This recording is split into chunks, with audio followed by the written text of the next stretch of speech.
The Indian subcontinent, after centuries under British rule, witnessed a momentous event in 1947, its partition and the birth of two independent nations, India and Pakistan. The partition was a tumultuous affair, marked by widespread violence and displacement. Millions of people found themselves on the wrong side of the newly drawn borders, leading to one of the largest mass migrations in human history. Pakistan, carved out as a homeland for the Muslims of the subcontinent, faced immense challenges from its inception. The country was geographically divided into two wings, East and West Pakistan, separated by thousands of miles of Indian territory. This physical separation had profound implications for Pakistan's political and social fabric.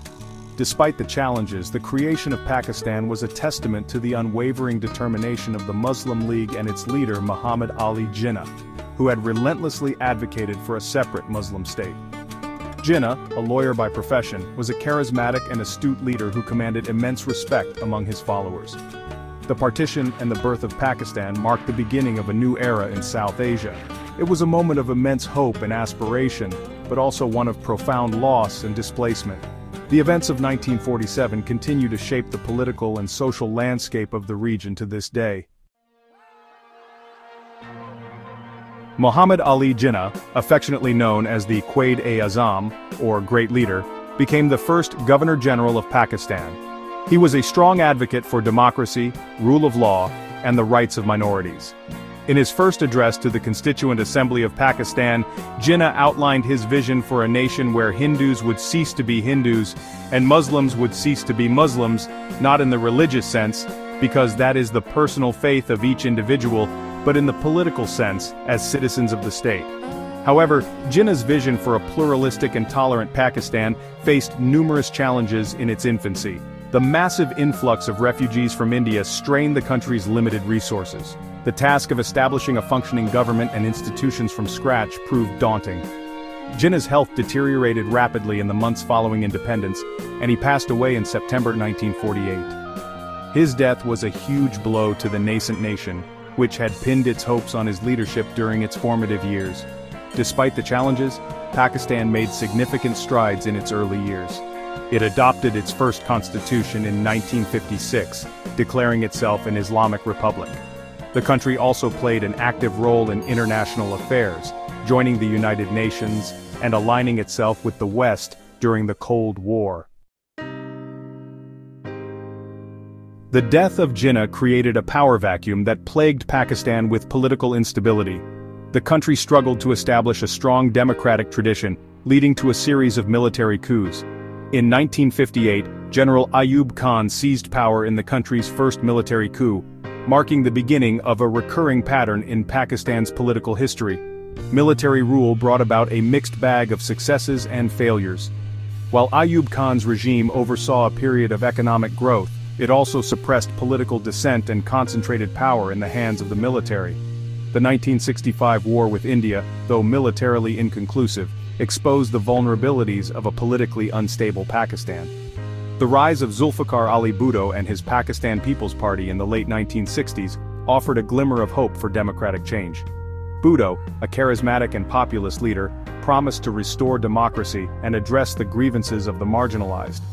However, his rule too was short-lived, marred by allegations of authoritarianism and corruption.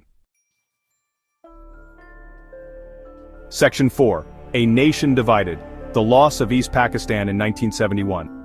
One of the most significant events in Pakistan's history was the separation of East Pakistan in 1971, leading to the creation of Bangladesh. The roots of the separation lay in the political, economic and cultural differences between the two wings of Pakistan. East Pakistan, despite being more populous, felt marginalized and underrepresented in the power structure dominated by West Pakistan. The Bengali language movement in the 1950s and the Awami League's landslide victory in the 1970 general election further exacerbated tensions. The Pakistani government's brutal crackdown on the Bengali nationalist movement led to a full-blown war in 1971. India's intervention in the war proved decisive, culminating in the defeat of Pakistani forces and the independence of Bangladesh. The loss of East Pakistan was a traumatic event for Pakistan. It led to a period of national introspection and soul-searching. It also highlighted the importance of addressing ethnic and regional disparities to ensure national unity. Section 5. From Dictatorship to Democracy, a Turbulent Path. The 1971 war and the loss of East Pakistan had a profound impact on Pakistan's political landscape. Zulfikar Ali Bhutto, who came to power in the aftermath of the war, promised to rebuild the nation and restore democracy. His government enacted several reforms, including the nationalization of industries and the adoption of a new constitution in 1973.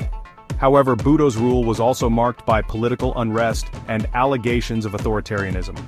In 1977, General Zia-ul-Haq seized power in a military coup, ending Bhutto's tumultuous tenure and ushering in another period of military rule. Zia's regime was characterized by Islamization policies, the suppression of political dissent, and the strengthening of the military's role in Pakistani society. The Soviet invasion of Afghanistan in 1979 drew Pakistan into the Afghan conflict, with significant consequences for the country's internal security and foreign policy. The 1980s also witnessed the rise of Benazir Bhutto, daughter of Zulfikar Ali Bhutto, as a prominent political figure. Benazir Bhutto's Pakistan People's Party emerged as a powerful force in Pakistani politics, advocating for democracy and social justice.